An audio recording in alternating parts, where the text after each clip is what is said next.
So, welcome to this rather unusual episode. We're going to try something different. We're actually using video feeds this time, and it's a team effort. We're talking about an exciting product that has been produced for Logos. We're going to be talking about the new edition of Karl Barth's Kirchliche Dogmatik, integrated into the Logos platform. And representing the Logos platform, we have Dr Matthias Mangold. A real joy to have him involved. He was deeply involved in the generation and publication of this new edition. And we have Marty Folsom as well, who's been a guest on OnScript with me before. But I wanted to introduce you both properly. Matthias is a German. I'm married to a German as well, so I feel as though I'm like kind of honorary German, a little bit. Am I allowed to be an honorary German? Absolutely. Absolutely. That's the right answer. You studied theology, however, not in Germany, but in Switzerland, in Basel, and in Louvain, Belgium. And you completed your PhD in the field of early modern theology just a couple of years ago. And if I understand it correctly, the title of your doctorate was Towards the Reformed Enlightenment. You're hoping to get that published anytime soon? I'm working on the manuscript right now. Yeah. Fantastic. Yeah. Oh. A very impressive publication list anyway, I saw online. But in his capacity at Logos, as I said, he's been involved in the publication of this new edition of Barth's Kirchliche Dogmatik, which of course is the German, as everybody knows, for church dogmatics. Marty Folsom is Professor of Theology and Biblical Studies and has been for 30 years in New Zealand and Seattle. And he's also been a therapist for 24 years, as well as author of the Face-to-Face trilogy, which is, I think, probably how I got to know you, Marty, on relational theology, which emphasizes personal relationship. In fact, I've just seen a new essay of yours in the Lexham edition on T.A. Florence and evangelical theology, reappropriating personal relationship with Jesus language, which I'm absolutely excited about. I just received that this morning. Now, apart from your numerous articles, of course, you're now famous for Karl Barth's Church Dogmatics for Everyone, and two of them are in print, with more to follow. Yep. And I've said it before, Martin, I know it's embarrassing, but you are the kind of theologian and person I aspire to be. Now, I would love to ask you, maybe, Matthias, we could begin with you. What brought you to Karl Barth and to working with the Kirchliche Dogmatik or Church Dogmatics? Well, first of all, I'm as an employee at Logos, we started this project, and I got involved because I'm now also involved in the German team, of course, and the German team at Logos was launching this new project, and so that's how I got involved naturally as part of my job. But I have a history with Barth that goes further back. During my seminary days, I had course on Barth, first volume of Church Dogmatics, and I also wrote a paper on not the Church Dogmatics, also a bit, but mostly on the exchange between Barth and Brunner on natural theology. And interestingly enough, later on in my PhD work, although it's not about Barth at all, I again worked with natural theology because, as you mentioned, it's towards Reformed Enlightenment. It's about early Enlightenment theology, and in that context, natural theology played an important role, and obviously that played a big role in the discussion between Barth and Brunner in the 30s. So, yeah, that's my relationship with Barth, as it were. That's brilliant. Thank you. And of course, this is for people may be familiar with Barth's short, sharp response to Brunner in this debate, and it was simply 9, but we won't get to that today, as fascinating and as hilarious as that is. Marty, what brought you to Barth? Maybe you could just tell us as well what brought you to the point of writing Church Dogmatics for Everyone. Very good.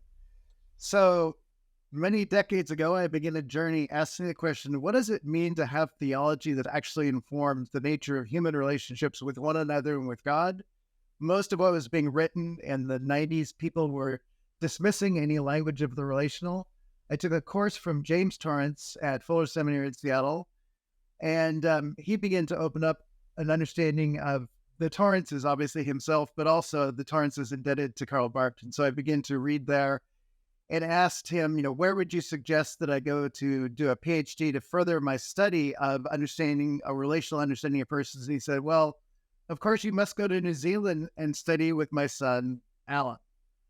So that, in fact, I did do. So Alan, in helping me figure out what I needed to do my PhD on, said, why don't you do a comparative study on the nature of what it means to be persons, and specifically free persons, using Karl Barth, John McMurray, the Scottish philosopher, and John Zizioulas, the Greek Orthodox theologian. Each one of them are, in a sense, relational, but had a very distinct understanding of what it meant to be free persons. But for all of them, it was the fulfillment of it. So that was where I really dug into Karl Barth and went through the entire Dogmatics over the course of a few years and tried to understand what it was that Barth provided as a way forward for something I consider quite practical. So I wasn't just going to study Barth for Barth, but to follow what James and Alan both said, and that is that Karl Barth really came to serve the church, to give insight into something that wasn't merely academic theology, but it really did inform the nature of what it meant to be human beings alive in the context of the life that God brings to us.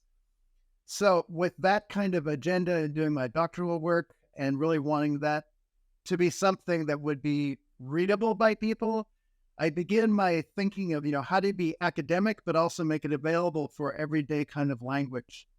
So the years that I've taught theology, I use Karl Barth, but I'm always working and trying to have people not be overwhelmed by the great wheelbarrow of white, whatever Karl called them, that the angels laugh at him as he goes by. But then there was a sense of invitation. So my proposal to write the Church Dogmatics, Karl Barth's Church Dogmatics for everyone, was to do what's often people say, I just wish I had a 40,000 foot view of this so I could get oriented to what's going on. So I literally just begin with that metaphor and begin working in just believing that we need to start with Karl Barth very simply, but not leave people there. Mike Habits in New Zealand also said while I was there once, what Karl Barth needed was a good editor so he could get the really important stuff accessible and all that. So that has been in the back of my mind too, that people really want the content of Karl Barth's work, but there's a lot of just the bulk of the size of it and also the history of those who are interlocutors that become problematic for people. So to really write something that people could read it and say, is that the point? Okay, that's good. Now I can go read the Dogmatics and see what all of those other historical dimensions provide in filling it out. And of course, I can't get everything into, a very short kind of piece like that. But in the end, to also write insights for pastors, insights for theologians, they're the things that I learned from Alan and others along the way that said, it's worth the dive. It's worth really getting the points that are to be made there. And I want to make sure that you get at least that. If you engage and you say, I understand it now, but it's not important, that's an entirely different thing than just not being able to engage the content of what is there. So that has been my goal, is to make available, starting with the most simple, the whole Dogmatics in one word is Jesus. Are you ready for the next step? And really to proceed from there. And I've had very good success with people starting at that level. They say, this is finally a book that I feel like I can start at that most simple place and move on from it. This is brilliant, Marty. Thank you. Could you say, just in a nutshell, what is the most exciting and exhilarating aspect of engaging particularly with church dogmatics? I think to really get the idea of Deus Dixit, that God speaks. I mean, the thing that most people who do kind of relational thinking have as a problem is they talk about God talking, but they don't let God speak. And so when you read the dogmatics, that Karl Barth is really attempting to be attentive to the God in the person of Jesus who speaks through Scripture, and you can orient what it looks like to then begin to hear the whole unfolding of the dogmatics as a clarifying conversation where God is speaking to us. We become listeners. It impacts everything. There isn't putting everything in a box. It is literally being invited into the dynamic of a relationship. And that's invigorating. And so to follow the metaphors that are used with that through each of the series, the climbing the mountain, as Will Wilmot said, I've climbed the mountain with Karl Barth Volume 1, and the whole sense of the musicality reflecting in a sense on Mozart, but making the whole of God's self-revelation is inviting us into the music of God. And the third volume, Hospitality, that this God invites us to spend time and be with. All of this has made the dogmatics, I think, invitational by character and by the auditory sense that I think is just so often missing from the way people do theology at all, which I often say we speak of God as though he's an old man sitting in the room who we're talking about. The dogmatics, as I'm reading and understanding it, is really letting God show up as the one who comes, speaks to us, embraces us, and goes the journey from there with us. That is the most exciting part for me. That's wonderful. Thank you, Marty. I mean, it will be... I've done quite a bit on Barth, on script, and some wonder what a New Testament scholar is doing, reading this theologian, and maybe it's time for me to say as well, my little personal story before we turn to the Logos edition. When I moved to Germany back in 2001, I went through a bit of a faith crisis. I had been raised in a certain form of conservative evangelicalism, which I'm very grateful for, but wasn't well equipped to deal with challenging questions when you're taken outside of your comfort zone.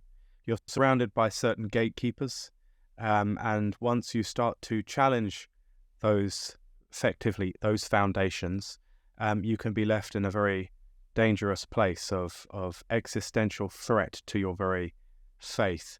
I remember one Christmas in the Landeskirche in Germany, in the Christmas service, sitting there wondering to myself, oh my goodness, what if any of this just isn't true? What I was questioning was the integrity of the foundations upon which I had constructed my confident faith, and they needed to be ripped down, however, because they were fragile, shot through with misconceptions, idolatry, sin, as is our human nature. And turning to Karl Barth at that time was life-saving for me. I remember picking up, there's a number of second-hand bookshops in Tübingen, although they're reduced now to just 2, I think. Beautiful old theological second-hand bookshops, and I picked up a copy of volume 4, the first part. I think it was the 60th paragraph. Jesus als Knecht, Jesus Christus als Knecht. This is in the 20s in the German Studienausgabe of the Kirchliche Dogmatik, and together with other authors, it reorientated me to attend to real foundations, that there is no other foundation upon whom we can build other than Jesus Christ. And at that point, I realized just how important the living Jesus and Christology truly is in the construction of my own theological thinking. And I've come to see how important and vital that remains as a word of warning and encouragement for Western theology that has often allowed so many other voices that foundational result, sometimes with horrific consequences. Karl Barth was producing a theology, it seemed to me, that was constructed precisely to attend to these foundations, to point to Jesus, to allow no other starting point, but in light of that, to then do whatever you like. God can speak through a dead dog, but to make sure that our starting point is the one we worship. If we can't worship our starting points, then we've got it wrong. And this was something I remain eternally grateful to Karl Barth for. And so it's a joy to really turn our attention now to die Kirchliche Dogmatik in the Logos edition. And maybe Marty first, before we turn back to you, Matthias. What are the sort of things that you do, Marty, in your own study with this new Logos edition? What's it brought to the table, this particular platform, as you research and write? Yes. So every day, and it's literally every day, I sit down in front of my computer and I have been working with the English text. And so I bring that up in Logos. I have a collection that's Karl Barth. And so when I received my German edition, it shows up now with that as well. So I can go and select, and I've just been finishing volume 3. So I have the English edition up and then I have the German there. And so I'll start just reading through in the English, and inevitably there are things that don't immediately make sense. And so I'll say, well, I wonder what it was in the original. So then I click over to the German edition. The German edition comes up and people say, does it connect phrase by phrase, line by line to the English? No, it does not. But if you just highlight a word, a phrase, a paragraph, immediately it shows up translated on the right-hand side. Now, it is a translation also, but it's a translation that often shows distinctives that aren't there in what were the Brawley Torrance editions in English. And so it allows you to pay attention to words that are distinct. If there is a word that shows up different, then I often will click on that and right-click, and up comes alternate definitions of that. So I have immediate access to alternate words that help to give insight and to figure out sometimes one word would be a better word to use there. And so that then goes into the summary that I'm writing of I'm just finishing volume 3. So I'll use that word maybe instead. And I don't footnote all of that, but it's integrating my conversation with the original text for anything that is other than what one would access in the English text. And so those distinctives become important. And sometimes it's even just the title of a subsection. There's a slightly different, instead of respect for life, it's respect in view of life or something like that. But it just gives a slightly different perspective that allows me to live in the moment of the dynamic of how Barth is arranging the words. The German just gives me a little bit more clarity in something that I can bring into what it is that I'm doing in the summary form of it. I also can take and copy and put it into translators on the internet. So, there's just one place. Now I'm drawing on the original and I can go with what's there. There is, I think, a German dictionary that is within Logos that I don't have digitally yet, but I have it on my shelf hard copy. So I can go and look up words because now I know what the original was. And so I can do the work of appealing to other sources, either hard copy or on the internet. So it just opens up kind of what Logos was originally designed for with biblical studies. That whole thing is unfolding. And I'm sure there will be more German resources as we go along that will also be able to be interfaced with.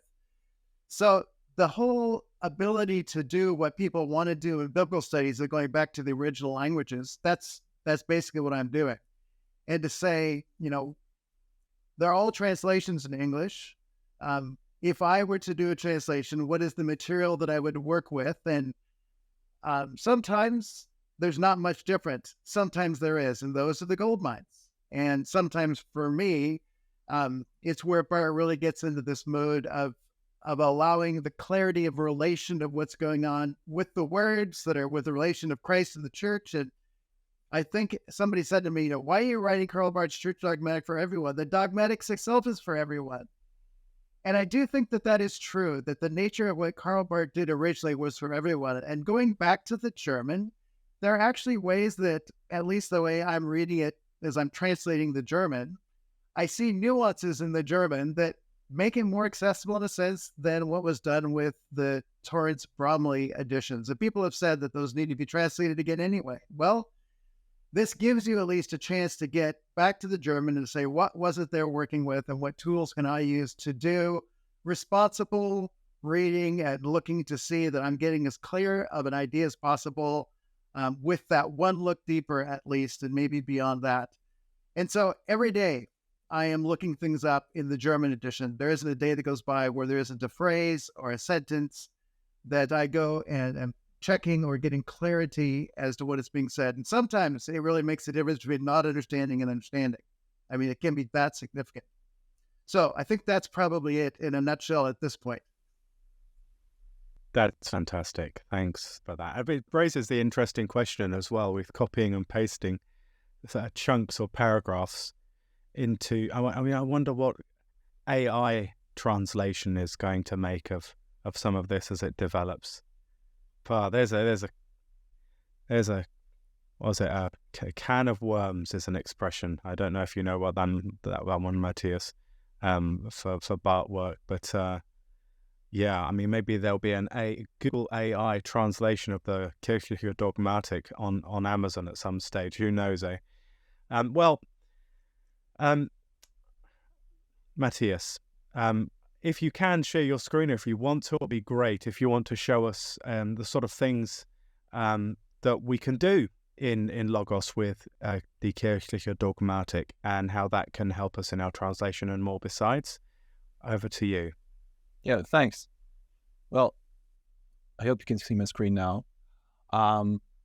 This is the Logos home screen, as you will see when you open up. Well, you will see probably the home part. The image is there, but this is the Logos software the two of you are familiar with. Some of the listeners or viewers will not know it, so I'll start slowly and then I'll show step by step how you can work with the Church Dogmatics even in the German original.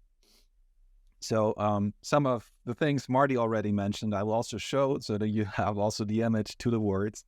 But in Logos, you have obviously this library of works, not only the Church Dogmatics, but many other books, Bible translations, as has already been mentioned. Logos, as the name also suggests, comes from biblical studies, was originally produced and made to help biblical scholars access various resources, but also, of course, the original languages, the Bible in original languages, Greek and Hebrew and other languages. So that's the background, and now we're on the English side. There have been many more resources. At the German side, we're a little bit lacking behind, but we're also adding resources on systematic theology, and there are also, as has been mentioned already, new German resources on Barth and related theologians are in the pipeline, as they say. So in this installation of my Logos, I added, of course, as you can now see, the German dogmatics, German Church Dogmatics, the Kirchliche Dogmatik.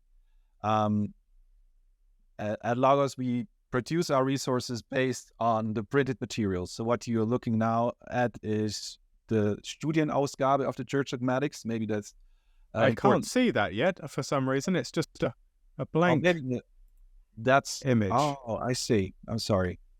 Maybe that's the way in which I share my screen. Maybe I need to share my whole screen and then it pops up. Let's try that one.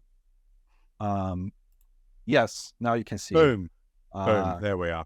I only shared the window and then these pop-ups don't show up. But yeah. So where was I here? So here you see the covers of the Studienausgabe, which is one of the two editions, the newer edition.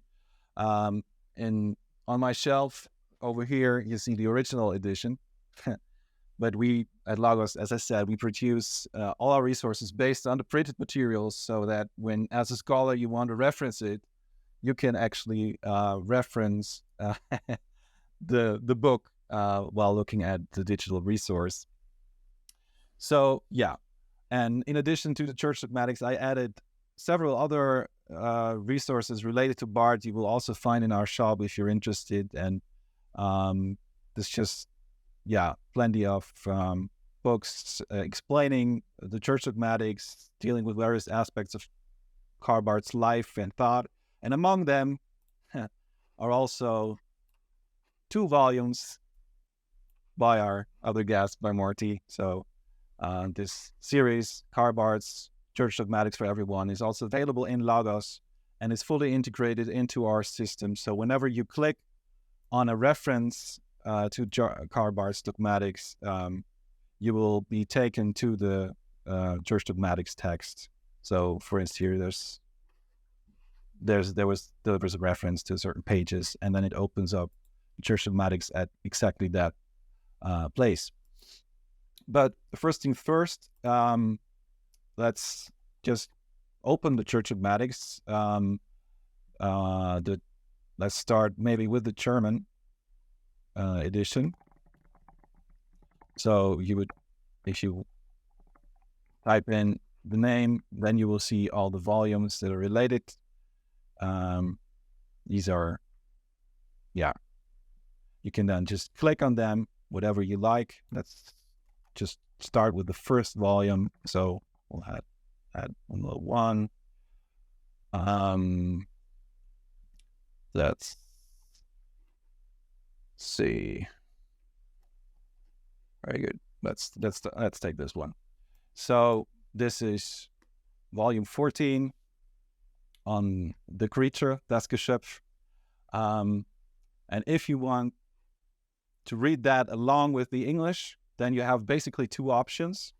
You can open the English alongside and then just create two columns and then link those two windows. But the easier option is to select the multiple book view, and there you have the two sets, the English one and the German. If you select them, then and you go to the actual text, then you will see how they appear side by side if you activate the two book view. That is probably preface. Here you go. And then you can, as Marty said, you can just read those side by side, compare them. You can, of course, jump to any place where you want to read. So here in the search field, Church Dogmatics 3.2, and then you see it jumps to the first to this chapter, and alongside the English, there's the German, or the other way around, and then you can just read side by side. What you can do also is pull up a translation pane on the right-hand side, and this actually is AI translation. So this is integrated from Google Translate or DeepL, and whenever you select a section, let's say this first sentence over here, it will take a few seconds, and then you will see an AI translation on the right-hand side. Of course, I should select the German. Sorry for that. But if you select the German, then you will get an English translation. Or if you prefer a different language, whatever, Armenian, you can also do that. So whatever language is available here, you can choose, and then you can get the translation in that language. English. Let's stick with English for the minute. Matthias, could you just I'm just looking on my Logos at the moment while we do this, trying to see exactly where that live AI translation is. And maybe it's because we have different versions of Logos. That's that true. Could be it. The auto translation feature is available. I cannot say for sure with the English packages, but in the German edition, it's only available from Silver onwards. So it might be that this feature is not available in your particular version. I see. Yeah. My heart. Okay. But it's a very useful feature if you want to read in, as Marty also pointed out, read the Church Dogmatics in German and compare different translations and so on. Yes. So you can close that, of course, and then move to other places. And one thing I should mention also is you can translate, of course, whole sections, whole sentences, or whole sections, but you can also just select a word. And then instead of just translating it, it will provide a definition, a dictionary definition of that word, which is very helpful.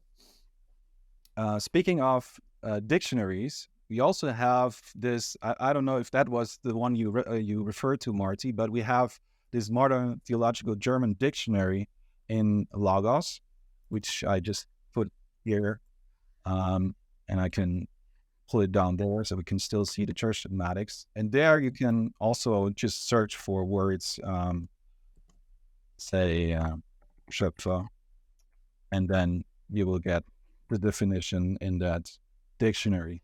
That is probably a helpful resource for someone who's not that proficient in German, but who still wants to access the church dogmatics in the original. By the way, if you want to add or ask questions while I'm speaking, please feel free to do so. And also it's helpful noting the highlighting capacity. Sometimes I like to highlight one or the other. It just allows your eye to see the two different ones, and it's just a matter of focus and finding it again when you come back and all that too, which I found very helpful. Sure. First, one thing you will notice comparing the German to the English is that there's some underlining in the English that is not there in the German, and these are what we call visual filters. You can apply to basically any text, also to Bibles or any text like in Logos. These filters, for instance, also contain popular highlights. So some of the sections you find underlined here are just sections that others who read the church dogmatics found helpful and therefore highlighted in their own versions. Sometimes that's helpful, but for now, you can just make sure that we're not disturbed by those when we make our own highlights.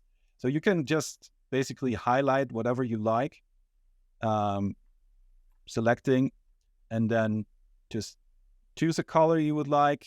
You can also specify your own styles. For now, we'll stick to that. And in that way, you can mark up your own version of the church dogmatics. And that works in English, but of course also in German, in different colors and styles. It is worth noting too, you can, in the English text, you can ask for the German. So sometimes you're sitting there in the English and you say, what is the German word for that? And immediately get a German word. So anyway, that it does work going the other way too, which sometimes is sometimes that's what you want. I just want to know the German word for that English word. So yeah. That works with the translation feature very well. Yeah. Something that the English edition has that we've not yet brought to the German one are these tags. You will see here, for instance, doctrine of creation is underlined, and that means that there is a specific link to our fact book, which is our encyclopedia we are creating for Logos. And there you can type in any kind of theological concept or word, and then immediately get more information about that. And since I filled my library with all kinds of Barth resources, most of the resources that will be suggested now are Barth resources. So I can now pull up other resources by Barth or on Barth dealing with the doctrine of creation. You can see them here. And that works with other texts as well. Like here, you can find more about the concept of idealism. And depending on what you have in your Logos library, it will pull up definitions from dictionaries and other resources that help you come to grips with those concepts and terms. Yes, so something that Logos is famous for is, of course, also the search functionality. So I'll try and show you how that works. You can do inline searches right here in the resource, like just pulling up this and then search for a German term like Schöpfung, like that. and then it will search for you. On the right hand side, you can see there are 18 instances in this volume of the Church Dogmatics, and these are highlighted. So you see here Schöpfer in the section we highlighted, and some way below. And then you can, of course, just click through using these arrows, selecting search results, using these arrows, click through all these instances where the term appears. So these are more basic search functionalities you can use to find certain terms. And in this case, this will be restricted to this volume we have opened right now. So this specific KD3.2 sections, paragraphs 43 and 44. But you can also do a more comprehensive search by using this Logos search functionality. And then there are different search types, as you see there. For the Church Dogmatics, you would go to the book search, because it's obviously not a Bible and none of the others. So you can then select, I have already done that, the Church Dogmatics, the set from this menu. And then you can run a search on the whole Church Dogmatics. Let's take one example. The person, as I mentioned, I studied someone in the early modern era dealing with natural theology, and this person is actually mentioned in the Church Dogmatics. His name is Salomon von Til. And when I type in his name, hit enter, then I can see the search results. It's now in Kirchliche Dogmatik, volume 4, and then these paragraphs. And when I click on this little arrow, I can see the context where this name appears. And if I want to see the whole thing, I just click on it, and then I'll see the whole thing in context, where this person appears. So yeah, you can run fairly sophisticated searches. Maybe I just go back to that. You can search for specific orders. You can search for certain expressions appearing next to each other or in a certain range of words.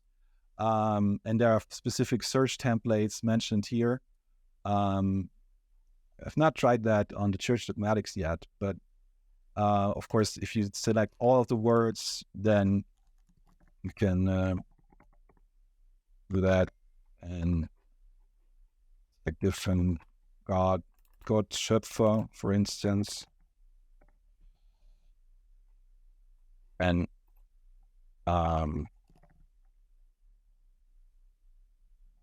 Welt, worlds, and then it will pull up words where these appear in close vicinity. You can then select in which range of words and so on. So these kinds of more sophisticated searches are also possible with the Church Dogmatics if you want to do that. And sometimes that's very helpful to go a little bit deeper into the text on a more word level. One thing you will also realize, this is now, let's go to the parallel view again, is there are references to other sources. Of course, there's the Bible, and these references are clickable, as they say. You can just click on them, and here you have the Bible text within one click. It opens in the preferred Bible translation. But this works also with, for instance, do we have a church father here somewhere? Let's see. I can, of course, search for that. Sorry. It's going to be in the small print. Yeah, it's going to be, yeah, exactly. There's not much small print in here in this volume. Oh, there was something there, I think. Yeah. Well, there's certainly something in the reality of God, die Wirklichkeit Gottes, in the first couple of paragraphs. I thought there was something. Also, for instance, the Calvin's Institutes, whatever you have in your library, that can usually be is also clickable. That's a pity. Some of the things are not yet. Here you go.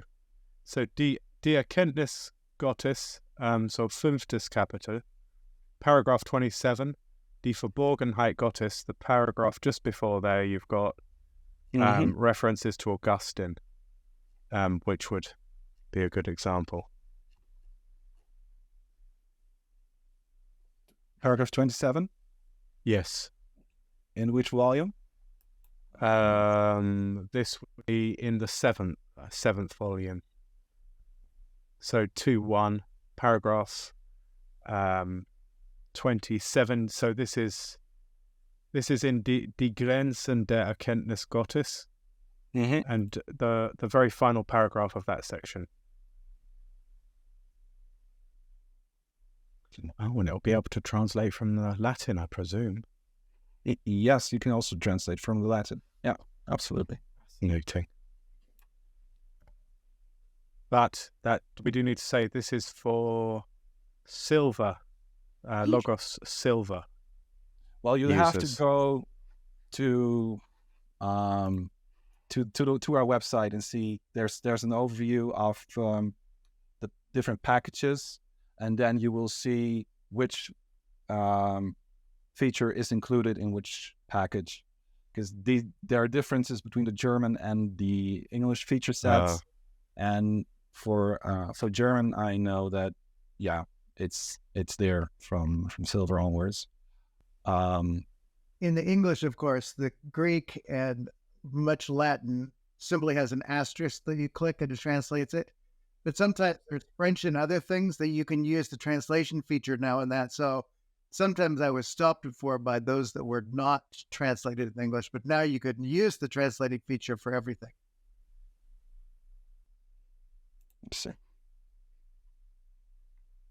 Yeah.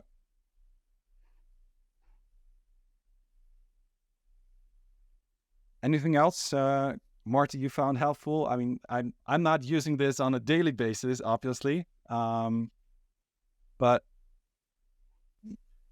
well, I mean, all I'd say is, you are jumping into a new world, and so it is worth just taking the time and beginning at the beginning and just getting a collection where you have all color Barths that will show up when you get library and say Barth, that all the works that you want are there, to recognize that there are specials occasionally for getting other works. There are collections of Barth's works that can be ordered. So having an adequate collection so that, as you said, having Calvin's Institute, for example, if you have it, then they'll collect. So just having the right collection, and then just beginning by reading and using some of these translation features.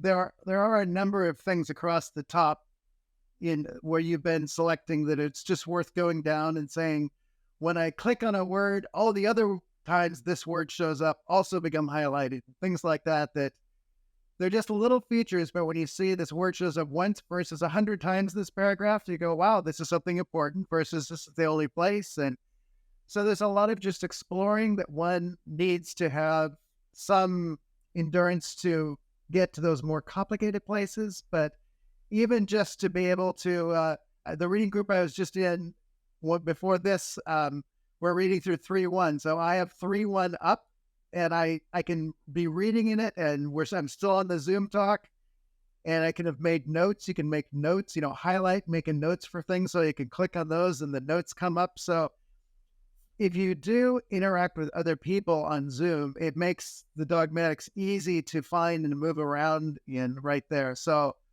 again, these are just some of the things that I'm doing it with, that I found it not only for the specific text that would just be like having the hard copy in front of me, but all the other ways that allows you to interact with the world. Sometimes I'll be on a Zoom and I can copy what I'm doing there and put it over in the chat immediately for people to have access to, which again is a very nice feature to be able to do. So these are just the kind of things that develop as you go along, depending upon whether you're doing private study or whether you're studying with others in English or others who have German knowledge, and you can make those things available as well. So many layers to be entered into. Someday, we're going to do Logos tutorials on all of these things for just Barth Church Dogmatics. And so somebody would be able to have many of these steps that you're saying here quickly to really have a slower walkthrough to get at those things. That's something I've been proposing to them. They've not yet taken my bait on that. But anyway, my hope is for the future is that we just keep recognizing that there's so much resource here, but Barth's Dogmatics themselves have unique features that aren't just the same as the other ways of doing things. So it is worth recognizing that this is a unique piece of literature with a unique network of literatures that it connects to. So start where it's immediately valuable and then just add on a bit at a time. And I guess the question, where do people call when they have questions about how to, they get stuck? How do they get help with those little things? I know he clicked this button and up came these 2 books and then he did something else. How would they get answers to those simple kinds of questions to be able to not feel alone in the journey? I would add as well, Marty, as well with reading the Church Dogmatics, for those who are really thinking about it, obtaining a little bit of proficiency in German. I wouldn't normally send students, be they PhD students or undergraduates, to the Church Dogmatics to improve their German.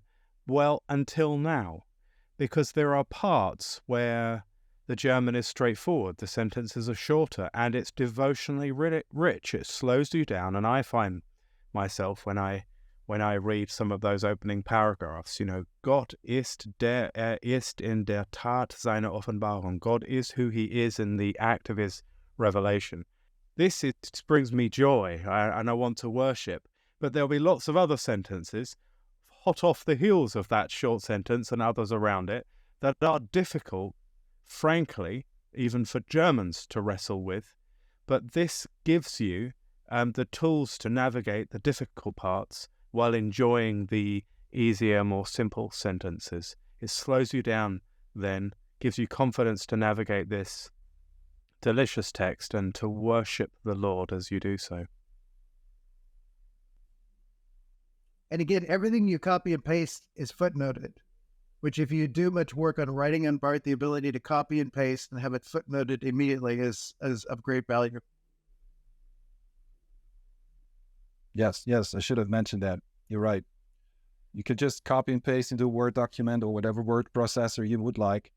And then I can actually, since we have it already still open, you can make notes.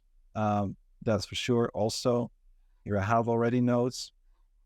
And if you just select this text, and that's a very long sentence. And I click on copy and I copy it into a note here. You can see it adds the footnote or the reference, and that also works in Word, and it will add a proper footnote in Word as opposed to this addition here in the Logos note. But that's certainly very helpful when you copy and pasting a lot. Yeah.